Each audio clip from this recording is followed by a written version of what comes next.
Desmond Ritter is actually my favorite. Really? Here's my thought, right?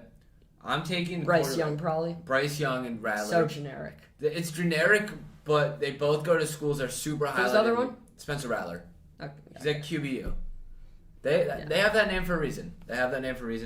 He had a really big game. And I just got to say, those two schools are going to get the 2 and 3 most, 1 and 2 most attention. You could argue Georgia might.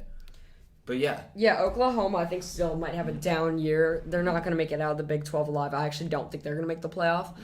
Mm-hmm. Spencer Rattler's good. Bryce Young's great. Bryce Young is the favorite.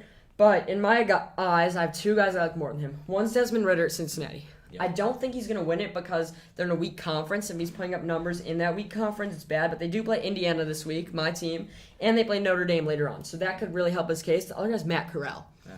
Ole Miss is going to lose a lot of games this year, which only hurts him, but he might be the most talented. He's looked great this year. He looked great last year. I hated that he beat down Indiana in that bowl game, but Matt Corral's special.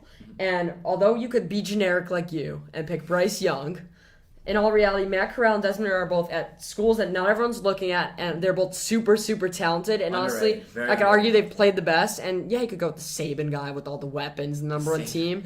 But Corral and Ritter should be the 1 and 2, and I really like both of them. I would have to lean towards Desmond Ritter just 'cause he's my guy. I think he's more talented, and I think they have a better season overall. Cincinnati, and they could be fighting for a playoff spot in UCF fashion. And Ritter could be their face, so. I just don't love them getting slandered for picking a player on a team with a good system. It's like saying Jordan's the GOAT. He is.